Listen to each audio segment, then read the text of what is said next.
नमस्कार, metro city में आपका स्वागत है। मैं हूं आपके साथ लक्ष्मी। बुलेटिन की शुरुआत करेंगे, रुक कर लेते हैं खबरों की।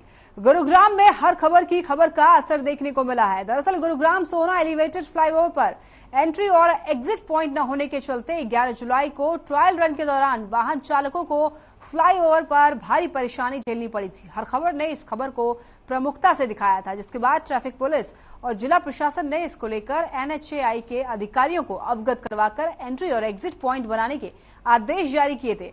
जिला उपायुक्त की माने तो सुभाष चौक और जेल चौक बादशाहपुर के पास ये एंट्री और एग्जिट पॉइंट बनाए गए हैं। वहीं इस मामले में गुरुग्राम के DC की माने तो राजीव चौक से एंट्री करने वाले वाहन चालक अब चाहे तो सुभाष चौक से भी एग्जिट हो सकते हैं।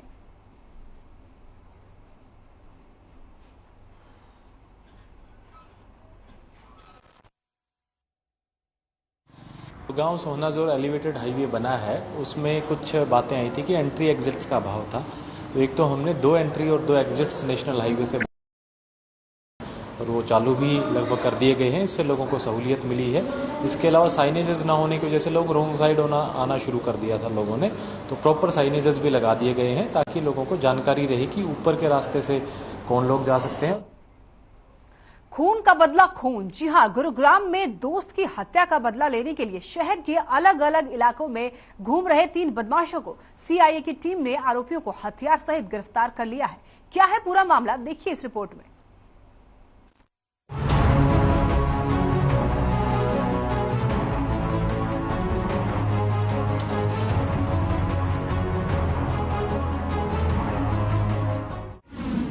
खून का बदला खून। बदला लेने के लिए दोस्तों ने उठाए हथियार। अंजाम देने से पहले ही चढ़े पुलिस के हत्थे।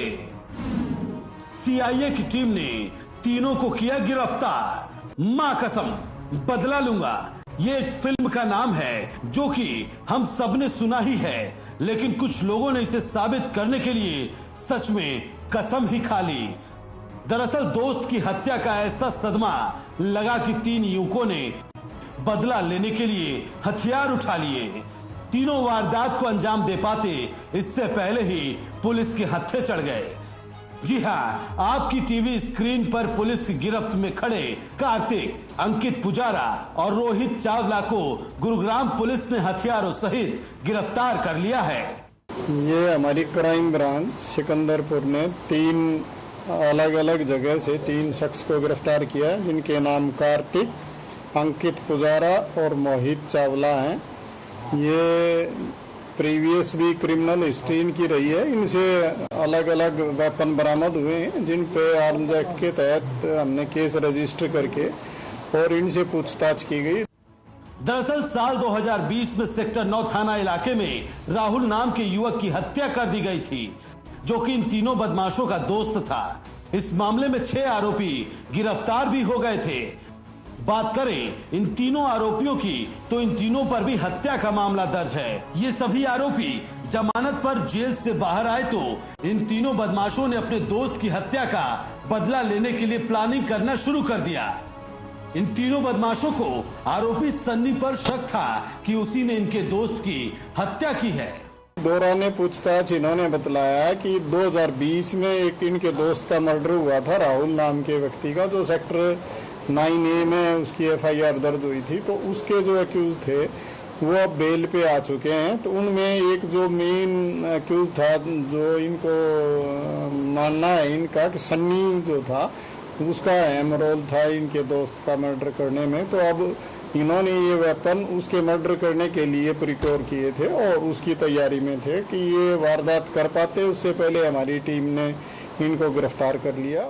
रोहित की हत्या को अंजाम देने वाला आरोपी सन्नी पेरोल पर जेल से बाहर आया हुआ है। तीनों आरोपियों ने अपने दोस्त की हत्या का बदला लेने की योजना बनाई। वारदात को अंजाम देने के लिए तीनों ने हथियार भी खरीदे और वो अपने प्लान में सक्सेस होते इससे पहले ही पुलिस ने इन तीनों को धप्पा कर दिया और ये तीनों गुरुग्राम पुलिस के हत्थे चढ़ गए। जानकारी के मुताबिक पुलिस ने तीनों को एक कब्जे से 3 पिस्टल भी बरामद किए हैं। इन तीनों का पहले भी आपराधिक रिकॉर्ड रहा है, जिसमें कार्तिक के खिलाफ 4, अंकित के खिलाफ 12 और मोहित चावला के खिलाफ 1 केस अलग अलग थानों में दर्ज हैं। हर खबर के लिए गुरुग्राम से संजय खन्ना की रिपोर्ट।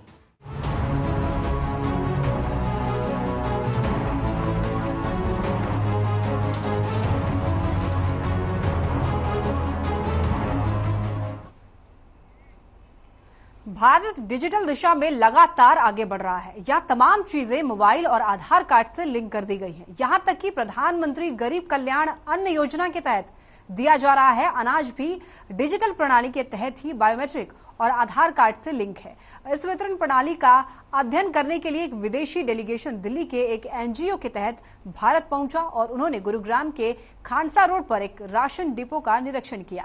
इस दौरान उन्होंने देखा कि राशन डिपो पर स्थानीय लोग बायोमेट्रिक मशीन से किस तरह फिंगर लगाकर पारदर्शी तरीके से राशन ले सकते हैं। उन्होंने इस डिजिटल वितरण प्रणाली की सराहना करते हुए इसे डिफरेंट बताया।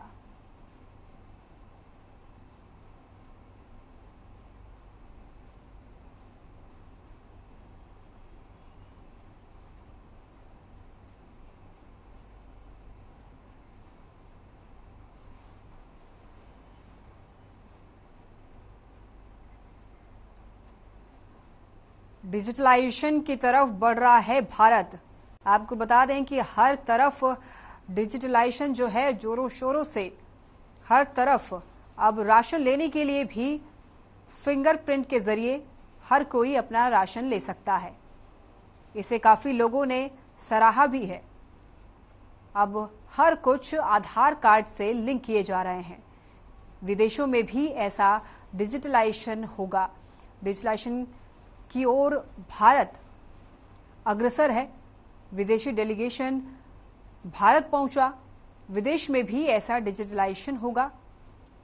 उन्होंने ऐसा प्रक्रिया देखकर उनकी सराहना की है। गुरुग्राम में राशन जो है वो आधार कार्ड और बायोमेट्रिक के जरिए लोग लेते हुए नजर आए। इस प्रक्रिया की काफी लोगों ने सराहना भी की है।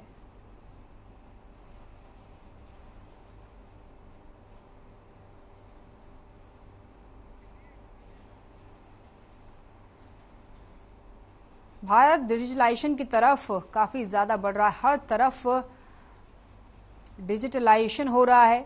हर चीज आधार कार्ड से लिंक की जा रही है। जहां अब पैसे निकालना, पैसे भेजना इतना ज्यादा आसान हो गया है, तो वहीं अब राशन लेना भी काफी ज्यादा आसान हो गया है। हर कोई फिंगरप्रिंट के जरिए, आधार कार्ड से लिंक्ड अकाउंट के जरिए कोई भी अपना राशन बड़े ही आसानी से बायोमेट्रिक के जरिए निकाल सकता है। इस प्रक्रिया की काफी लोगों ने सराहना भी की है।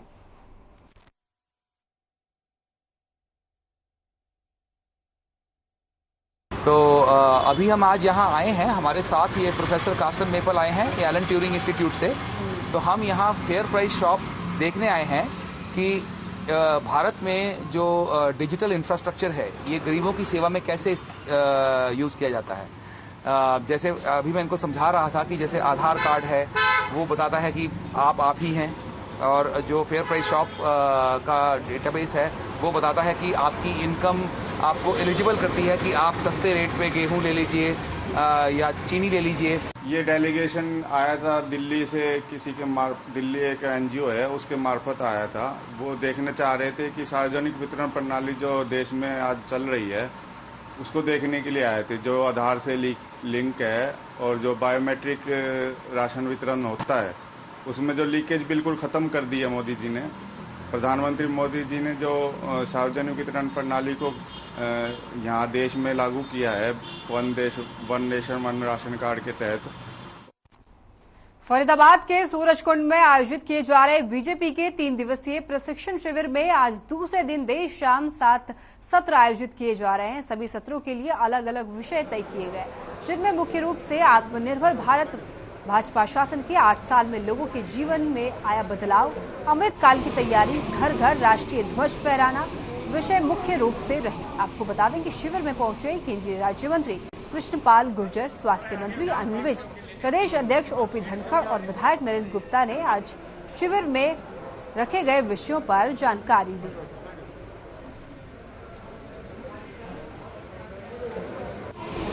देखिए, पिछले 8 साल में मोदी जी के नेतृत्व में केंद्र में जो बदलाव देखने को मिल रहा है। 8 साल पहले सुबह उठते थे तो समाचार पत्रों में कोई ना कोई घोटाला होता था। आज कोई समाचार पत्र में इस तरह की खबर सुनने को नहीं मिलती। और हर क्षेत्र में गरीबों के जीवन में, किसानों के जीवन में, मजदूरों के जीवन में, महिलाओं के जीवन में, छात्रों के जीवन में, उद्योगपतियों के जीवन में, सैनिकों के जीवन में इतने बदलाव आए हैं। अब सिर्फ गरीबी हटाओ का नारा नहीं दिया जाता, गरीबों के लिए योजनाएं बनाकर उसका सैचुरेशन किया जाता है, 100% उसका इम्प्लीमेंटेशन। कार्यकर्ताओं को अलग अलग विषयों पर अलग अलग नेता अलग अलग बात रख रहे हैं और यहाँ बात भी रखी जाती है और उसके बाद फिर प्रश्न पूछने के लिए भी समय दिया जाता है। जो कार्यकर्ताओं की शंकाएं होती हैं उनका उसमें उत्तर दिया जाता है, उनको क्लियर किया जाता है। मुख्य रूप से ये जो शिविर है यहाँ पर जो पार्टी की रीति नीति है उसके बारे में बताया जाता है। देखिए, सुबह का सत्र नेतृत्व विकास, कार्यकर्ता विकास पर था। उसके बाद का दूसरा सत्र सांस्कृतिक राष्ट्रवाद, कल्चरल नेशनलिज्म, क्योंकि भारत जो राष्ट्र किसी एक राज्य से नहीं बना, भारत यहाँ की कल्चर के कारण एक देश बना है। यहाँ राज्य तो छोटे छोटे बहुत सारे थे, दुनिया के बहुत सारे देश इसलिए बने कि उनका राज्य एक था। हमारा देश इसलिए एक है और इसी कारण से एक बना कि उसकी कल्चर एक थी, आसे तो हिमालय। आप देखते होंगे भाषा अलग अलग है लेकिन साहित्य एक ही है। जब भी कोई प्रशिक्षण शिविर होता है तो बहुत कुछ सीखने को मौका मिलता है। निश्चित ही आज के जो दोनों सत्र थे बहुत ही अच्छे वक्ता थे। पहला सत्र हमारे जो प्रदेश अध्यक्ष हैं ओम प्रकाश धनखड़ जी ने लिया था। नेता में क्या गुण होने चाहिए, किस तरह से कार्यकर्ताओं से व्यवहार होना चाहिए, बहुत विस्तार से उन्होंने चर्चा की कि एक कार्यकर्ता नेता भी होता है, एक जगह वो नेता कार्यकर्ता बन जाता है। तो इस तरह के जो गूढ़ विषय ना करके बहुत तरीके से जो हम सबको। फरीदाबाद के सूरजकुंड में बीजेपी की तरफ से 3 दिवसीय प्रशिक्षण शिविर का आयोजन किया गया, जिसकी शुरुआत सीएम मनोहर लाल ने की। इस प्रशिक्षण शिविर में आए सांसद, मंत्री, नेता और पदाधिकारियों सभी ने बताया कि किस तरह से बीजेपी पार्टी कार्यकर्ताओं को केंद्र और प्रदेश की सभी योजनाओं को समझा रहे हैं। आपको बता दें कि यह शिविर 15 जुलाई से 17 जुलाई तक चलेगा। वहीं कुरुक्षेत्र विधानसभा से विधायक सुभाष सुधा ने बताया है कि देश की मोदी सरकार और प्रदेश की मनोहर सरकार ने जन जन तक अपनी सभी योजनाओं का लाभ पहुंचाया है। फरीदाबाद में बीजेपी की 3 दिवसीय प्रशिक्षण शिविर आयोजित की गई है।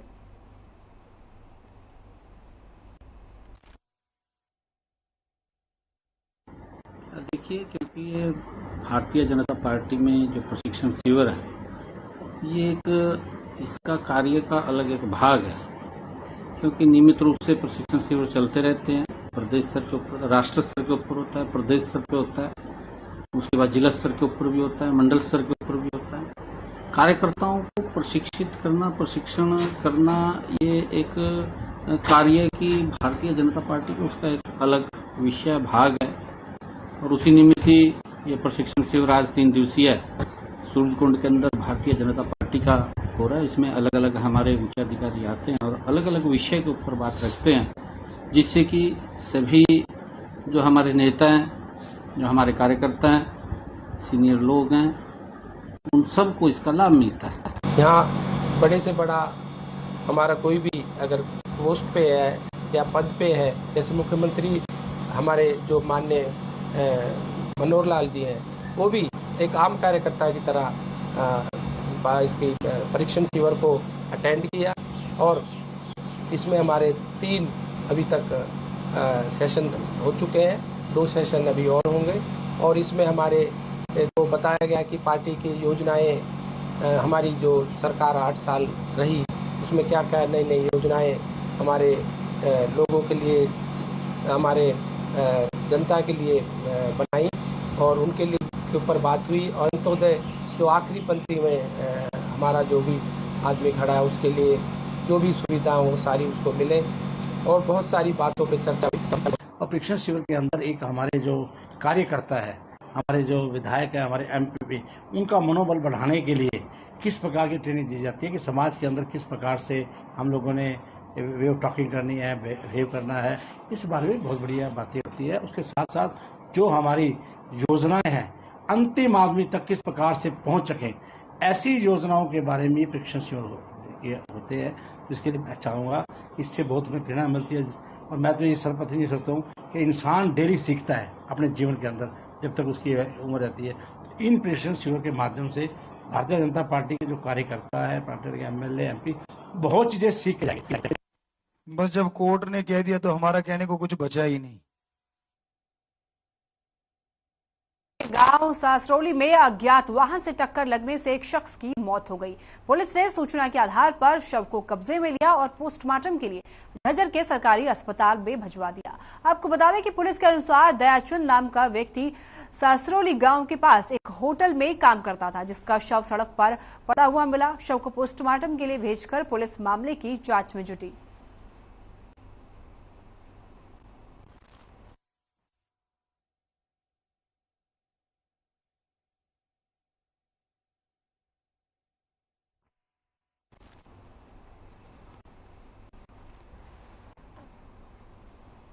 झज्जर में सड़क पर एक शख्स का शव पड़ा हुआ मिला। पता चला कि अज्ञात वाहन ने उस युवक को टक्कर मार दी। इसके बाद पुलिस मौके पर पहुंची और शव का पोस्टमार्टम कराया।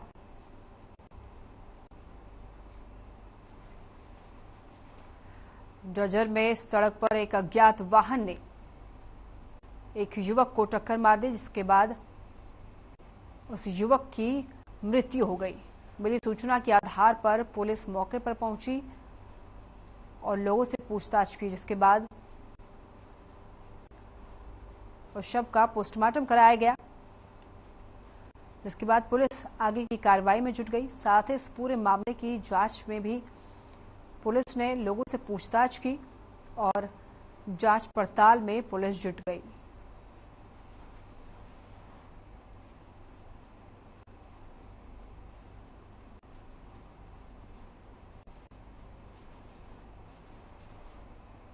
झज्जर में एक अज्ञात वाहन ने एक युवक को टक्कर मार दी।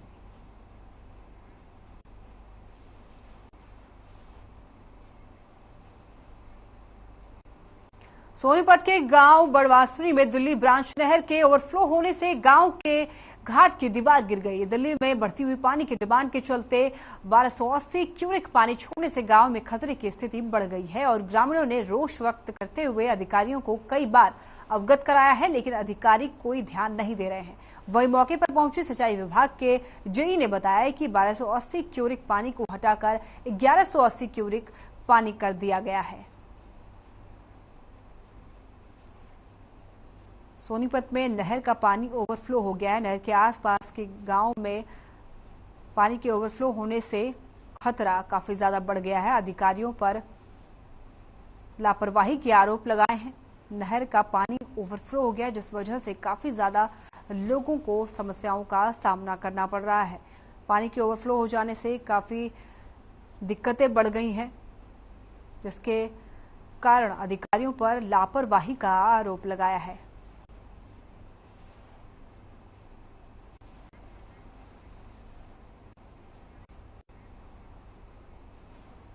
खबर पलवल से है, जहां बारिश के बाद विधायक दीपक मंगला के निवास के बाहर जलभराव की स्थिति बन गई है और जलभराव इस कदर हुआ है कि आवाजाही का रास्ता ही नहीं बचा है। नगर परिषद के नवनिर्वाचित चेयरमैन डॉक्टर यशपाल के सत्ता पक्ष का होने की वजह से उनसे ये उम्मीद जता रहे हैं कि आगामी दिनों में पलवल सफाई और जलभराव की समस्या से मुक्त हो पाएगा। लेकिन हैरत की बात तो ये है कि जब विधायक की आवास के सामने से ही इस कदर जलभराव है जिसका समाधान ही नहीं हो पा रहा है, तो आम जनता का क्या होगा। आप ये तस्वीरें देख सकते हैं, सड़कों पर पानी भरा हुआ है। आने जाने में लोगों को दिक्कतों का सामना करना पड़ रहा है। लोगों को देख सकते हैं, आने जाने में परेशानी हो रही है। सड़क पर पानी जमा हुआ है। रुकते हैं एक छोटे से ब्रेक के लिए। आप देखते रहें हर खबर, जल्द हाजिर होंगे।